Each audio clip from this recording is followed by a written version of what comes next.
¿Qué es Teshuvá? La mayoría de nosotros pensamos que Teshuvá significa arrepentimiento.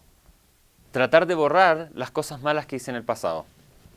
Pero si miramos más profundo nos vamos a dar cuenta que en Teshuvá hay algo diferente.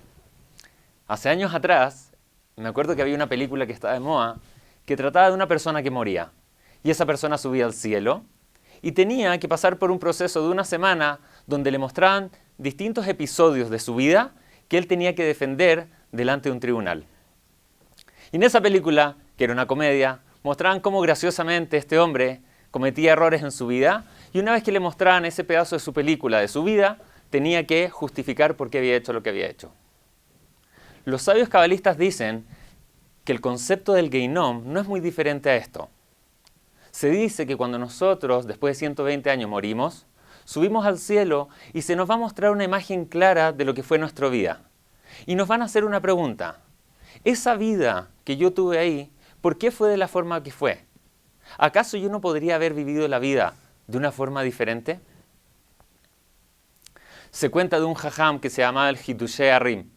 Y él cuando era bien pequeño, era una persona muy desordenada, ¿cierto? No le gustaba estudiar, no le gustaba sentarse en clases. Y una noche, él escuchó a sus padres hablar en su cuarto. Y ellos estaban diciendo que ya estaban cansados, que este niño no se disciplinaba, que no quería poner atención a sus estudios, y por lo tanto lo iban a sacar del colegio y lo iban a mandar a aprender a trabajar. Cuando él escuchó esto, le vino un temor tremendo, y decidió en ese minuto cambiar toda su vida. Empezó a estudiar, se sentó, fue responsable, ayudó, y con los años se transformó en el gran gadol que fue. Él cuenta en uno de sus libros qué hubiese pasado si nunca hubiese escuchado a sus padres hablar tras esa puerta.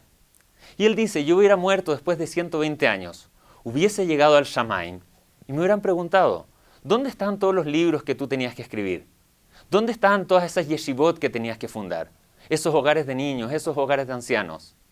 Y él hubiese dicho, yo yeshivot, yo libros de Torá, pero si yo soy un judío simple, mis padres me sacaron del colegio cuando tenía 8 años y me llevaron a aprender a ser un zapatero. ¿De qué libros me estás hablando? ¿De qué yeshivot me estás hablando?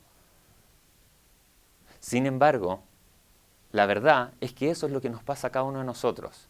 Nosotros creemos que estamos viviendo nuestra vida en nuestro máximo potencial. Creemos que estamos haciendo uso de nuestro tiempo correctamente, de nuestras energías correctamente, de nuestros recursos correctamente. Sin embargo, nos vamos a llevar una tremenda sorpresa cuando después de 120 años lleguemos arriba y nos muestren una película completamente diferente a la que nosotros creemos que es la película de nuestra vida.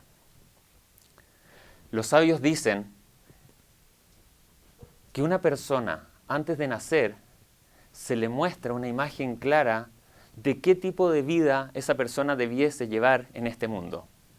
Y una vez que esa persona baja y nace, todo el objetivo de su existencia es tratar de igualar a través de sus acciones aquella imagen que le fue mostrada poco antes de nacer. No es casualidad que cuando Abraham Avinu, nuestro patriarca, está a punto de sacrificar a su hijo Yitzhak como la 10ª y última prueba que Dios le pone, Dios llega y le dice, Abraham, Abraham, detente, no sacrifiques a tu hijo. Y en ese minuto los sabios preguntan, ¿por qué Dios repite 2 veces la palabra Abraham? ¿Acaso Abraham era sordo? ¿Acaso Abraham no podía escuchar lo que Dios le dijo? Responden los jajamim, no. Lo que significa que Dios haya repetido 2 veces la palabra Abraham es que en ese minuto el Abraham de acá abajo igualó al Abraham de acá arriba. En ese minuto el Abraham potencial se transforma en el Abraham real. Y es por eso que esa es la última de las 10ª pruebas de Abraham y después de eso él muere. Él ya deja este mundo para darle paso a Yitzhak y a su nieto Jacob. A todos nosotros se nos va a mostrar esa imagen. A todos nosotros se nos va a decir, ¿tú cumpliste con ese potencial que tenías? ¿La imagen de abajo fue capaz de igualar la imagen de arriba? Los sabios traen un concepto que es bastante interesante. Dice la Mishnah en Pirkei Avot, Haviv Adam Shenibra Betzelem. Querido es el hombre que fue creado a imagen y semejanza de Dios. Jiva Yeteira Nodadlo.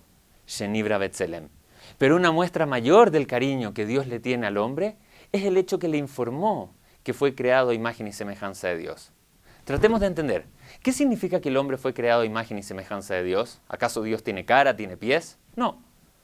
Imagen y semejanza de Dios significa de que tal como Dios tiene el potencial de hacer cosas en este mundo, así nosotros tenemos el potencial de decidir qué queremos hacer en este mundo. Tenemos lo que se llama el libre albedrío, la capacidad de elegir.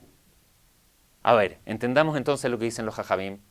Una muestra de cariño es el hecho que Dios nos creó con la capacidad de tomar decisiones en nuestra vida, de ser independientes. Pero una mayor muestra de cariño es el hecho que nos informó que tenemos libre albedrío. ¿Qué quiere decir esto? Entendámoslo con un ejemplo.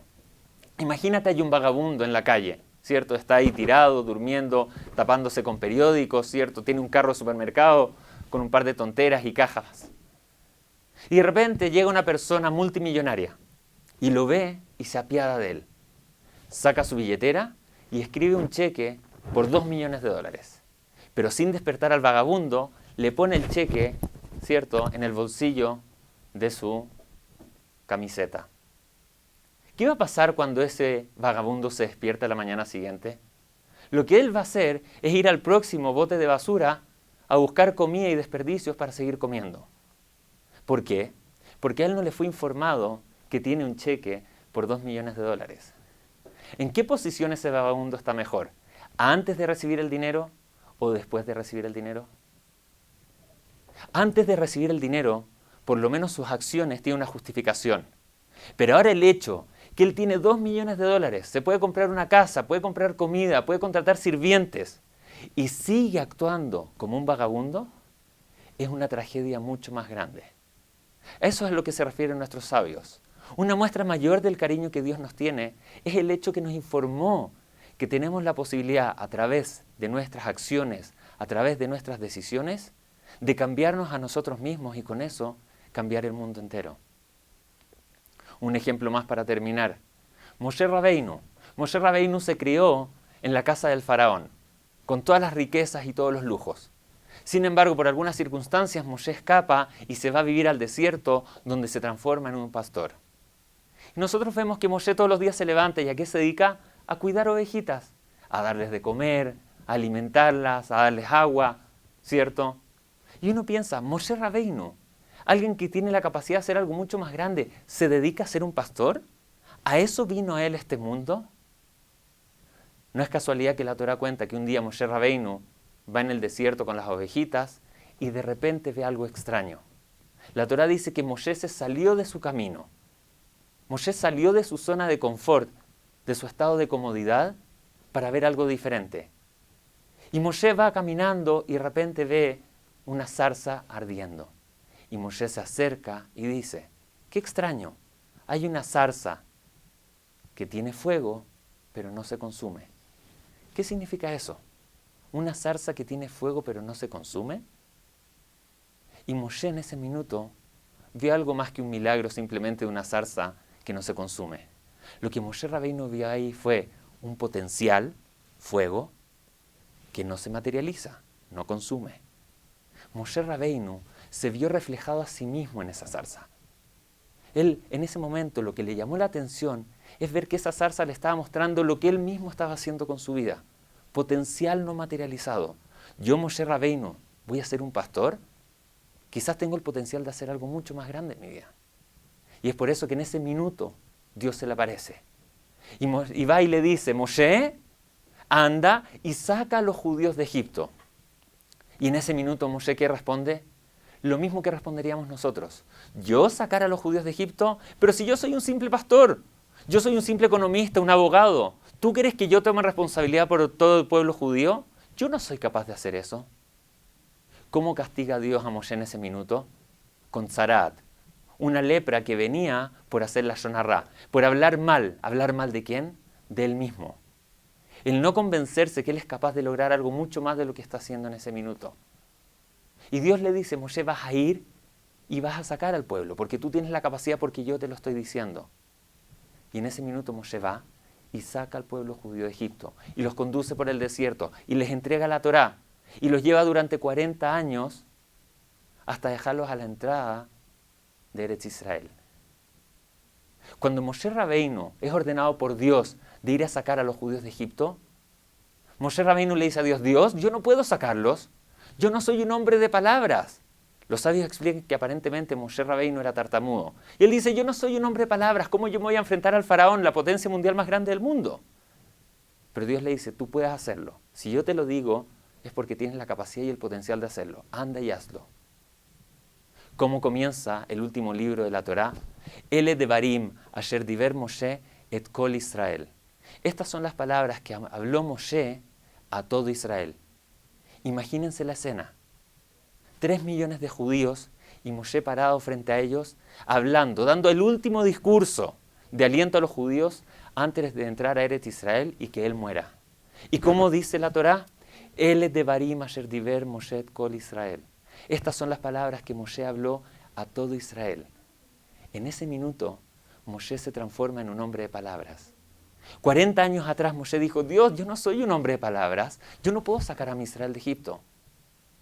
Ahora, al final de su vida, Moshe Rabbeinu se transforma en un hombre de palabras. El Moshe Rabbeinu de acá abajo es capaz de igualar al Moshe de Rabbeinu de acá arriba. Y es por eso que ahí Moshe muere, porque ya cumplió su misión. Más que un castigo, es que Moshe logró cumplir con el propósito por el cual fue creado. Y ese es el Heshbon, y esa es la cuenta que nosotros tenemos que entregar en Rosh Hashanah. Esa es la teshuva que tenemos que hacer. Más allá si hicimos acciones pequeñas que son malas o que cometimos errores, la verdadera pregunta que tenemos que responder en Rosh Hashanah es si es que estamos siendo capaces de materializar el potencial que tenemos. Si estamos siendo capaces de que el yo ideal sea igual al yo real.